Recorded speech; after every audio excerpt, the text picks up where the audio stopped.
আসসালামু আলাইকুম গাইজ, আপনারা সবাই কেমন আছেন? আশা করি আল্লাহর রহমতে অনেক বেশি ভালো আছেন। আমিও আপনাদের দোয়ায় আল্লাহর রহমতে অনেক অনেক বেশি ভালো আছি। তো প্রতিবারের মতো আবারও একটি ভিডিও নিয়ে আপনাদের মাঝে হাজির হয়েছি। তো আজকের ভিডিওতে থাকবে হলো আলু সিম দিয়ে রুই মাছের পাতলা ঝোল। তো রান্নাটা আমি কিভাবে করি আপনারা দেখতে থাকুন। প্রথমে আমি একটি কড়াই চুলার উপরে বসিয়ে দিয়েছি। কড়াইতে রান্নার জন্য সয়াবিন তেল দিয়ে দিব। সয়াবিন তেলটা সুন্দরভাবে গরম হয়ে গিয়েছে। এখন আমি এই যে রুই মাছটা আগে থেকে আমি কেটে ধুয়ে হলুদ লবণ লাগিয়ে নিয়েছিলাম, এখন ভেজে নেব।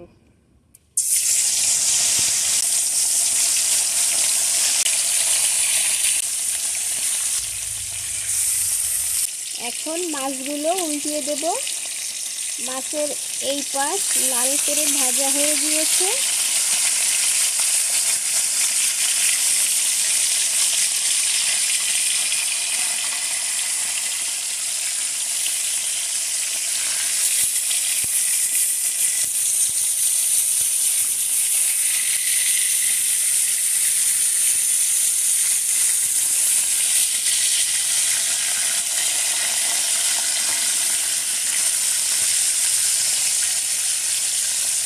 তো গাইজ, মাছগুলো আমার ভাজা হয়ে গিয়েছে। এখন মাছগুলো নামিয়ে নেব।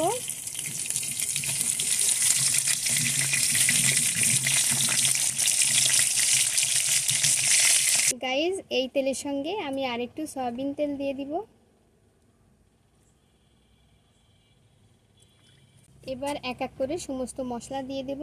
এখানে আছে পেঁয়াজ, রসুন, আদা, কাঁচা ঝাল একসঙ্গে বেটে নিয়েছি, দিয়ে দিব। মশলাটুকু ভালো করে একটু নেড়ে চেড়ে দেব।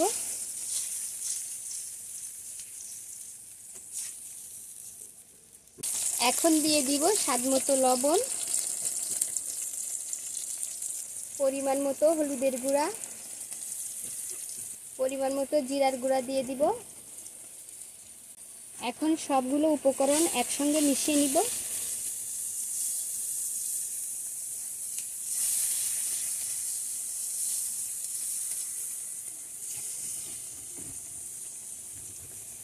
ভালো করে এপিট উপিট করে মশলাগুলো আমি কষিয়ে নেব।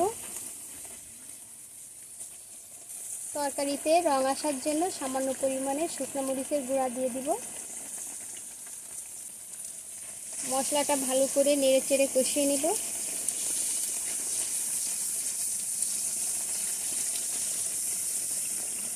মশলাগুলো কড়াইতে লেগে না যায় সামান্য পরিমাণে একটু পানি দিয়ে দিব। মশলা থেকে যতক্ষণ কাঁচা ফ্লেভার বেরোবে ততক্ষণ আমি মশলাটা ভালো করে কষিয়ে নেব।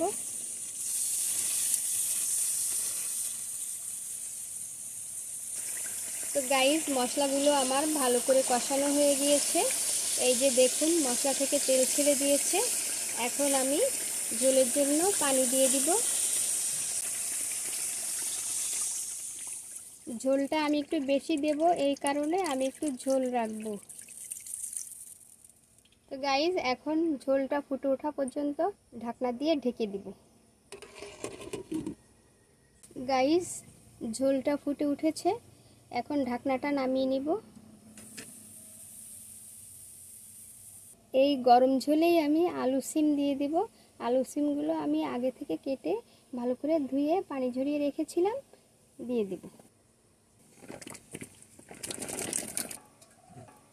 এবার আমি 20 মিনিট ঢাকনা দিয়ে ঢেকে রান্না করে নেব। গাইস, ঢাকনাটা নামিয়ে নিলাম। তরকারিটা ভালো করে একটু নেড়ে চেড়ে দেব। আলু সিম সুন্দর মতো সিদ্ধ হয়ে গিয়েছে। এখন আমি ভেজে রাখা মাছগুলো দিয়ে দিব।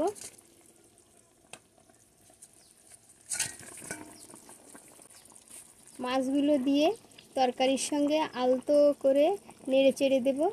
তরকারির সঙ্গে মাছগুলো মিশিয়ে দেব। এভাবে আমি আর কিছুক্ষণ রান্না করে নেব।